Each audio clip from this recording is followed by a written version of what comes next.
rendez-vous Forum Santé, bien bonjour à vous toutes et tous, ravi de vous retrouver. Bonjour Alain. Bonjour Maria, bonjour à tous et à Alain toutes. Pistalozzi.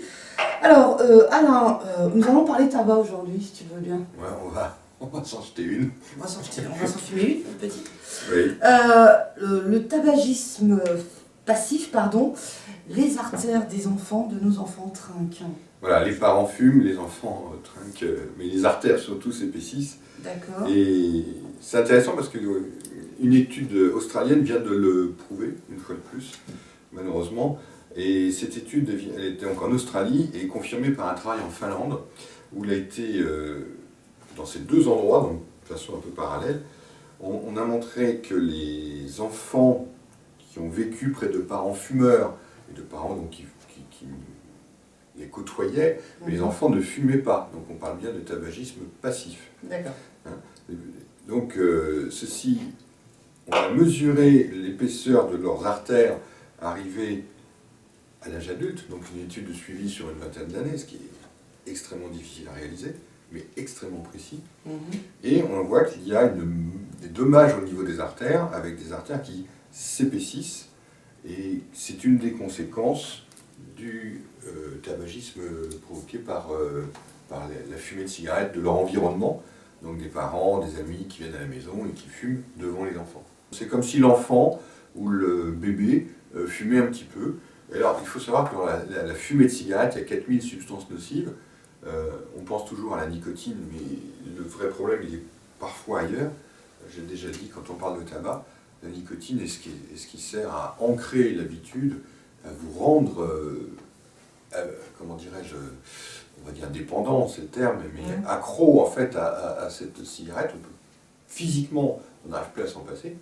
Et bien, ce qu'il faut savoir, c'est que les enfants, même qui sont dans la pièce, pas forcément juste à côté, ont consommé et consomment encore de la fumée, qui commencent déjà à avoir une certaine dépendance à la nicotine, qui fait qu'ils auront plus de probabilité d'être fumeurs. Voilà, c'était ma question, j'allais poser la question, est-ce que justement ces enfants à l'avenir,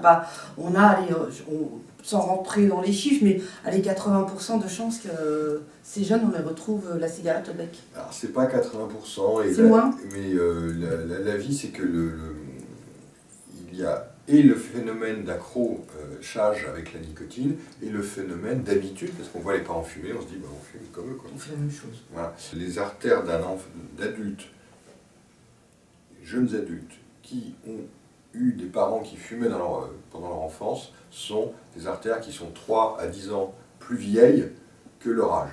Trois âges clés, je dirais. Le bébé, quand une femme est enceinte, il est important qu'elle arrête de fumer, pour la santé du bébé qu'elle porte. Deuxième étage, chez l'enfant qui est né, le nourrisson, le bébé, le jeune enfant, on va éviter deux choses, de l'emmener dans un endroit fumé, et de fumer dans la pièce où il est. On va fumer dehors, on va fumer dans une autre pièce. Après on fume dehors, voilà, on peut pas. On n'est pas obligé de... Maintenant on a bien intégré que dans les cafés, dans les autres, il faut les fumer dehors. Le tabac tue 78 000 personnes par an, directement ou indirectement. 78 000 personnes par an, dont un certain nombre de gens, on fait des comptes si vous voulez, on dit bah tiens, tant d'accidents vasculaires cérébraux, statistiquement c'est dû au tabac, tant de suicides c'est dû au tabac, le tabac n'est pas le seul acteur, mais c'est un acteur important dans la responsabilité et démontré. Bon, les hausses de prix sur le tabac ont fait que quand même il y a une légère baisse de consommation quantitative de tabac. L'arrivée de la cigarette électronique, qui a ses défauts, ses qualités, et on ne sait pas encore trop où on va. On fera une émission là-dessus. On en parlera. On en parlera, c'est vraiment un truc... On n'a pas assez de recul pour ça. On n'a pas de recul. Il y a des études qui ont l'air de démontrer que c'est problématique. Moi, je trouve que pour le geste cigarette, pour les gens qui veulent rester avec le geste, c'est bien. Et je recommande d'utiliser des cigarettes électroniques sans nicotine et sans... comment dirais-je, limitant les produits parfumants. Parce que c'est ceux-là qui posent problème, donc les odeurs données, avoir quelque chose de le plus neutre possible. Les jeunes femmes fument de plus en plus jeunes. Tu vas en sortie de collège, tu vois les filles en train de fumer leur cigarette et tout, avec des allures et tout. C'est bien qu'elles s'émancipent, mais c'est pas bien qu'elles le fassent avec une cigarette. Pour ressembler aux garçons. Voilà.